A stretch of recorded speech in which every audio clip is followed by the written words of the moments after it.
It's terrible that after 50 years, it is behind closed doors. Camilla expected another difficult conversation. What she received instead was a permanent ending. Behind closed doors, Prince William approved a restructuring order, stripping her of her final position within the Crown Foundation, removing the last charitable office that still carried her influence into the monarchy's future. The Queen had survived criticism, family tension, and whispered resistance before. But this was different. William was not warning her. He was closing the door forever. Before we go deeper into what this really means for the royal family, make sure to subscribe so you don't miss a single update. Camilla stared at the briefing folder as if one sentence had been placed there by mistake. The Crown Foundation, the royal charitable body linking senior royals with patronage programs, fundraising relationships, youth initiatives, and public causes, had been one of the last places where her authority still reached beyond ceremony. Now the order removed her from that role completely. It terminated her approval power, reassigned her programs, and made one point brutally clear: the position would not be restored to her later. The Queen Consort looked up at the aide across from her and asked who had authorized the language. The answer came quietly. William had approved it himself. She set the folder down, not gently, but with enough control to show she was fighting the reaction rising inside her. For years, she had survived public hostility by learning never to reveal the first wound. This time, however, humiliation arrived before anger. The future king had not merely reduced her responsibilities, he had erased the route by which she might ever reclaim them. William knew exactly how hard the wording would land. He had refused softer phrases because previous compromises had left room for old arguments to return. In his mind, ambiguity had become the problem. If the foundation was meant to serve the monarchy's next chapter, then its authority had to be unmistakable. Yet even he understood the personal cost. Removing his father's wife from her final role would not stay confined to administrative language for long. Then Camilla found the detail that changed everything. Charles had been informed before the decision reached her. The king had seen the restructuring, understood what it meant, and had not stopped it. She went still. "Does the king know?" she asked, though she now suspected the answer. The aide hesitated, then said yes. Camilla did not ask for William. She asked to see Charles. She could understand the prince opposing her. What she could not understand was why her husband had apparently allowed his son to make the final cut. That silence carried a warning she could not ignore. This was never really about a committee seat. For Camilla, the foundation represented acceptance after decades spent fighting for a secure place inside royal life. For William, it represented something entirely different, the future architecture of the monarchy he expected one day to inherit. And trapped between them stood Charles, husband to one and father to the other, discovering that every attempt to protect peace had only postponed an unavoidable collision. Camilla felt the loss more deeply than she wanted anyone to see. Her charitable work had become one of the strongest pillars of her public legitimacy, because it gave her a role built around service rather than old scandal. The Crown Foundation, the charitable structure connecting senior royals to long-term causes and public programs, had helped prove that she was more than the woman who married the king. Losing authority there felt like losing part of the acceptance she had spent years trying to earn. William saw the same institution through colder eyes. The prince believed royal charities could not exist simply to preserve comfort or reward seniority. They had to serve the next reign, operate clearly, and avoid overlapping authority.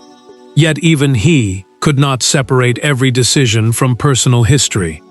Camilla was still his father's second wife, and any confrontation involving her carried echoes of Diana, his mother, whose memory remained bound to the most painful years of his childhood. Charles knew exactly how dangerous that emotional history was.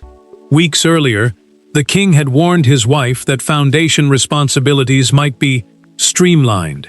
She had taken that to mean smaller changes, perhaps fewer meetings or reduced oversight. He never told her complete removal was being considered. Now she understood that his careful wording had concealed something much larger. Camilla sat opposite him after receiving the decision and asked the question he had been dreading. "Did you fight it?" The monarch looked at her, then down at the papers between them. He did not answer quickly enough. That pause became its own confession. She watched him carefully, realizing that the man who had defended her through years of public hostility had chosen not to stop his son this time. William, meanwhile, had moved much earlier than she knew. He had already discussed shifting several foundation programs toward Catherine and a smaller circle of working royals. The Princess of Wales, his wife and a central figure in the monarchy's future public work, represented continuity in his plans. Those discussions meant Camilla's removal had not been improvised after one disagreement. It had been prepared. That realization pulled her thoughts backward.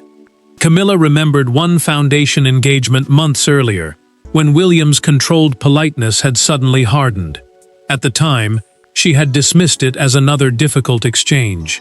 Now she understood it differently. Something had broken that day. And to understand why the prince finally acted, the story had to return to the gathering, where a seemingly small disagreement became the point of no return. Months before Camilla lost her position, the warning came in a room filled with polite applause. A Crown Foundation reception, intended to celebrate a new youth initiative, instead exposed a private struggle over authority. William had arrived, expecting to announce a restructuring plan. Camilla unexpectedly pushed for her own office to retain final oversight of the project. Witnesses remembered the atmosphere changing instantly. Nobody raised their voice. Nobody needed to. The battle had finally become visible. William had spent weeks pushing for foundation projects to be grouped under fewer senior offices. The prince believed scattered control created confusion, duplicated work, and left too many programs answering to competing royal households. The foundation, a charitable structure connecting senior members of the family to long-term public causes, had become central to his plans for a cleaner future system. Camilla saw the same changes as something far more personal. The Queen Consort had built strong relationships around several programs she had supported for years. She believed continuity mattered because charities depended on trust, familiar faces, and long-standing commitments. To her, removing oversight was not simply administrative tidying. It felt like a warning that everything she had built could be transferred away whenever William decided the future required it. Then came the trigger neither of them forgot. Minutes before the reception, Camilla told William, in a private planning meeting, that her office would continue approving the youth initiative despite his proposed restructuring. The prince remained controlled, but his answer landed hard. "There cannot be two final authorities." She heard a challenge to her standing as queen. He believed she had turned a governance dispute into a test of family rank. Camilla left that exchange convinced he was trying to reduce her importance. William walked away believing she had deliberately blocked a structure designed to survive into his reign. The anger stayed hidden, but it did not disappear. At the reception, the fracture widened. The prince prepared to deliver his remarks, then discovered that Camilla's office had circulated a separate briefing, asserting continued oversight of the same initiative. He stopped, folded his prepared notes, and changed his wording. His message became unmistakable. Future programs would operate under one clear chain of responsibility. Catherine understood the significance soon afterward. According to a documented internal account of the planning discussions, William asked Foundation officials for a complete list of every program still requiring Camilla's approval. The princess realized this was no longer about one youth project. He was mapping the full extent of her remaining influence. Charles tried to contain the damage. The king privately argued for compromise, but his wife insisted the role represented respect, while his son insisted the structure represented accountability. Neither moved. The disagreement vanished from public view. Privately, William made a different decision. The next time authority was challenged, he would not settle for another temporary peace. When that confrontation finally came, there would be no reception, no audience, and no polite applause to hide what either of them truly felt. Camilla entered expecting negotiation. William entered knowing negotiation was already over. With no public audience to impress, and only a handful of aides outside the room, years of controlled tension finally broke through the language of royal duty. She accused him of dismantling her contribution piece by piece. He answered that the foundation could no longer be shaped around individual feelings. Then Camilla asked the question that transformed the meeting from administrative dispute into family reckoning. Camilla had agreed to the private meeting because Charles believed one direct conversation might stop the damage from spreading through the family. The king had urged both of them to speak without advisors shaping every sentence. William came prepared to listen, but not to bargain. The prince had brought no replacement position and no ceremonial alternative because this was not a reassignment. Her authority was being removed, not moved somewhere else. Camilla challenged him immediately. She reminded William how many years she had spent building trust, supporting causes, and proving that her place inside royal life could be based on service rather than old controversy. The queen consort told him he was behaving as though those years could simply be deleted. He did not raise his voice. Instead, he answered that respecting someone's service did not mean preserving their control forever. That calmness cut deeper than anger. Camilla had expected heat, perhaps even accusation. William gave her certainty. The future king told her the foundation needed one clear direction because overlapping authority had created the very conflict now sitting between them. She listened, then pushed the conversation somewhere far more painful.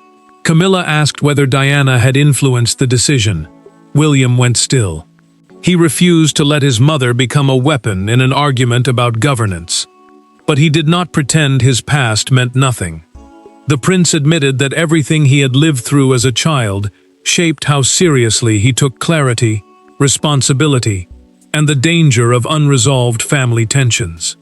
Diana's memory had not written the order, but his history had shaped the man signing it. Then William revealed something Camilla had not known.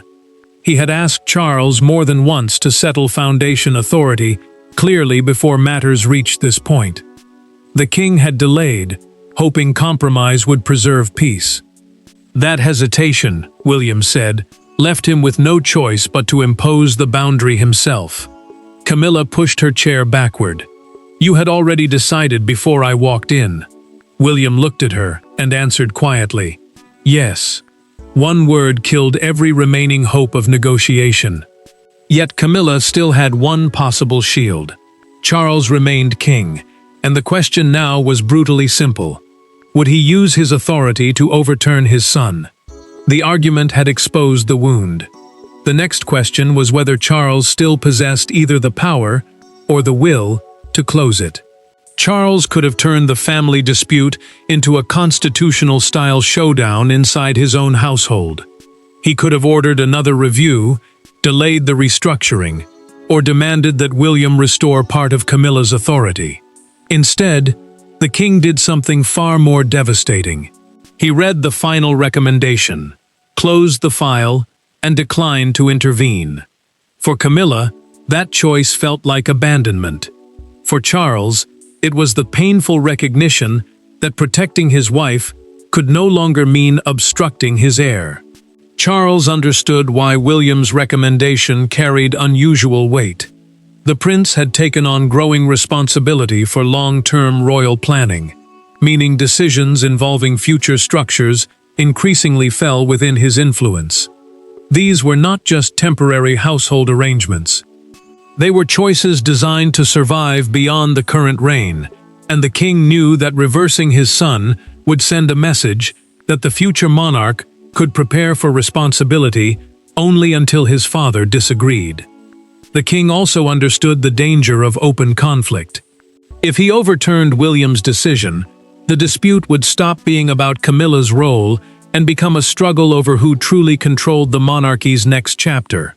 That was a battle Charles did not want to create. Yet avoiding it carried its own cost. His wife saw neutrality as betrayal. Camilla made that clear privately. She told Charles that refusing to reverse the decision was still a decision. To her, the monarch was choosing the prince's vision over the dignity of the woman who had stood beside him through years of public pressure. He tried to explain that supporting William's authority did not erase her service. She heard something colder. The future now mattered more than the place she had fought to secure in the present. Charles had not remained completely silent. According to a documented account of the final discussions, he asked for one amendment before approval. The public language should praise Camilla's years of charitable work and make clear that she was not being removed for misconduct. The king wanted her service protected, even if her authority could not be. William accepted that change. He refused everything else. The prince rejected an honorary veto, a permanent advisory role, and any guaranteed future seat that might allow the old structure to return under another name. He believed leaving even one back door open would restart the same dispute later. Charles reread the final page alone. He removed his glasses, placed them beside the folder, and sat in silence. Then he told an advisor, "Do not send it back." That sentence made the removal irreversible. Camilla had lost the last possible intervention. Now the decision would stop being words on paper and become something she could feel every day. The decision had been painful on paper. Its true force became clear only when Camilla watched the machinery around her begin moving without her. The most brutal part was not the announcement. It was the morning after. Meetings that had once appeared automatically on Camilla's schedule vanished. Foundation briefings were redirected. Staff who had previously sought her approval began reporting elsewhere. Nothing dramatic needed to be said, because the absence said everything. For the first time, she experienced the decision not as William's declaration, but as a new daily reality, one in which the Crown Foundation no longer required her. Camilla noticed it first in the smallest place. Her weekly foundation briefing was missing from the red box, the official case used to carry important royal papers and government or household documents. She checked again, then asked her private secretary whether the papers had been delayed. The answer came carefully. They had not been delayed. They had been redirected. The Queen Consort closed the box without reading anything else. William's restructuring was already moving through the system. Foundation correspondence no longer passed through her office. Project approvals had been reassigned, and staff who once waited for her decision now answered elsewhere. Catherine took a stronger role in selected family and early years programs, while professional trustees gained more operational control over other projects. For the Princess of Wales, the shift meant greater responsibility. For Camilla, it meant watching pieces of her former authority continue functioning perfectly without her. That was what hurt most. Camilla could have fought an announcement. She could have argued with a document. But cancelled preparation sessions and vanished diary entries were harder to confront because they carried no drama, only finality. Charles tried to reassure her that her broader royal work remained respected. The king told her that one foundation position did not define everything she had contributed. She answered quietly that respect without influence could become little more than ceremony. Then another blow arrived. A foundation reception planned months earlier went ahead without Camilla listed among the principal royal participants. The absence mattered because she had once expected to play a central role in that very event. Now William's new structure was being applied publicly as well as privately. The prince had made sure there would be no suggestion that her removal was temporary. William went further. He instructed officials not to create an informal consultation route, through which staff could continue seeking Camilla's approval out of habit. The future king understood how royal influence could survive through custom even after formal authority disappeared. He wanted no hidden version of the old arrangement returning behind the new one. Camilla heard about that instruction and, strangely, stopped arguing. Her anger had burned for days. Now something colder replaced it. Acceptance. She no longer asked Charles to intervene. She no longer searched for a technical route back into the foundation. Instead, she asked for one private conversation with William. Camilla had spent days fighting the loss. Then, with no advisors between them, she finally stopped trying to reverse it. There were no officials taking notes, and no prepared statements waiting outside. This time, William and Camilla met simply as two members of a family, exhausted by years of unfinished history. She no longer demanded the role back. He no longer needed to defend every clause of his decision. What followed was not forgiveness in the easy sense. It was something rarer inside royal life. An acknowledgement that both had been fighting different versions of the same fear. Camilla had requested the meeting only after accepting that Charles would not overturn the restructuring. The king had already made his choice, and she knew another appeal would change nothing. William agreed to meet, but only if the conversation remained personal, rather than becoming another argument over foundation authority.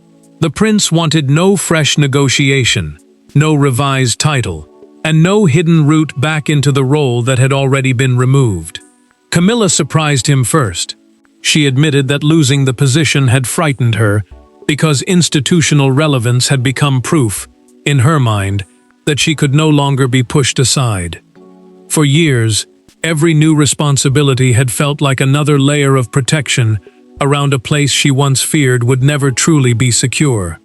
Losing one of the last roles with real authority had reopened that old fear. William listened without interrupting. Then he told her the decision had never been designed to erase her marriage, her service, or her place beside his father. The future king said he was trying to prevent personal relationships from controlling the structure of the next reign.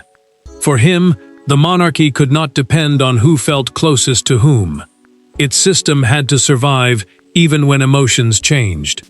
Camilla then acknowledged what had happened at the earlier foundation reception. According to a documented account of this private conversation, she admitted that the clash had made her more defensive. The queen consort had started guarding every remaining piece of authority at exactly the moment William was trying to consolidate it. What she saw as protection, he had seen as resistance. William made an admission of his own. He should have been clearer months earlier. The prince conceded that polite phrases and half-explained changes had allowed resentment to grow. By trying to avoid an explosion, both sides had only delayed it. Then Camilla asked the question that mattered most. Was there ever anything I could have said that would have changed it? William paused. Not the decision, perhaps the way we reached it. She nodded. No role was restored. No victory was celebrated. But something between them shifted. The private battle was ending, just as the public one began, because once the restructuring became visible outside palace walls, everyone had an opinion about what William had really done. By breakfast, what had been managed behind palace doors became impossible to contain. The removal was no longer a private disagreement over charitable governance. It became a symbol onto which the public projected every unresolved question surrounding Camilla, Diana, William, Charles, and the future monarchy. Some saw a ruthless heir clearing the decks. Others saw overdue modernization. But one newspaper image captured the entire drama in a way no official statement could soften. Palace officials moved quickly to control the language. Their statement thanked Camilla for years of service, while describing William's restructuring as preparation for the future of royal charitable work. The Prince of Wales, the title held by the monarch's senior heir and the man expected to become the next king, was presented not as an angry stepson, but as a future sovereign reorganizing responsibilities before they became harder to change. Yet the careful wording could not stop Diana's name from returning to the debate, because the memory of William's mother still shaped how millions interpreted tension inside this family. Camilla watched broadcasters ask whether she had been publicly diminished. The Queen consort had already accepted the private outcome, but hearing strangers describe her removal as humiliation reopened the wound. William reacted differently. The prince became frustrated that a structural decision about authority was being reduced to a feud involving himself, his father's wife, and the shadow of Diana. He had wanted clarity. Instead, the country was debating motives. Charles felt the pressure from another direction. The king heard commentator after commentator ask why he had not protected his wife by reversing his son's decision. His earlier silence, intended to stop a deeper family confrontation, was now being interpreted as evidence that William's authority had grown dramatically. The monarch could defend Camilla publicly, but doing so too strongly risked undermining the future king he had already chosen not to overrule. Then one front page crystallized everything. A major London morning paper showed William arriving at a royal engagement beneath two enormous words, "The Final Cut." Outside Buckingham Palace, crowds gathered behind the barriers as television crews debated whether the prince had already begun shaping his future reign. Some voices called the move ruthless. Others argued that reducing overlapping royal roles was exactly the kind of reform the monarchy needed. Palace aides noticed something unexpected. Public reaction was less hostile than feared once the changes were explained clearly. Camilla was urged to issue her own statement, but she refused. The Queen consort understood that attacking William now would destroy the fragile peace they had reached in private. For years, Camilla had fought to secure a place inside the crown. Now she faced one final test: whether her legacy would be defined by the power William took away or by the dignity with which she chose to surrender it. In the end, there was no reversal, secret compromise, or restored title waiting behind another palace door. William's decision stood exactly as written. Camilla's Crown Foundation authority was finished permanently. Yet the significance of the moment went beyond who won and who lost. The prince proved he was prepared to make painful decisions about the monarchy he expects to inherit. The Queen discovered that losing institutional power did not require losing every remaining measure of dignity with it. William allowed the new foundation structure to remain untouched. His governance model, the system deciding who holds authority, responsibility, and oversight within the royal charitable body, replaced the arrangement that had once given Camilla independent influence. The future king had secured what he wanted: fewer competing centers of power and a structure designed around the next reign rather than the emotional compromises of the current one. But victory brought him no sense of celebration. Charles accepted the outcome as well. The king understood that reopening the issue would create the very conflict he had spent months trying to avoid. If he reversed his son now, he would weaken William's authority and reopen Camilla's wound at the same time. The monarch therefore chose silence again. But this time, it was not indecision. It was acceptance that the balance inside the family had changed permanently. Camilla changed with it. She stopped asking whether the role could be restored and redirected her attention toward causes where her contribution depended on personal commitment rather than foundation power. The Queen consort had lost institutional control, but she refused to let that loss define the rest of her service. By declining a public counterattack, she also prevented a bitter private struggle from becoming an enduring royal war. William understood the cost. The prince knew leadership could wound people even when he believed the decision itself was necessary. More importantly, his relationship with Charles had shifted. The king had effectively shown that his heir would be allowed to shape major parts of the monarchy's future without constant paternal reversal. That was perhaps the most important consequence of all. Then came the final moment. William and Camilla met again at a later royal gathering. There was no foundation folder between them, no argument waiting to restart, and no demand left unanswered. He greeted her. She returned the greeting calmly. Charles watched them for a moment, then turned away. The confrontation was over. William had won the institutional battle. Camilla had lost her final Crown Foundation role forever. Charles had chosen future stability over reversing his son's authority. But the final verdict was not simply humiliation. It was separation.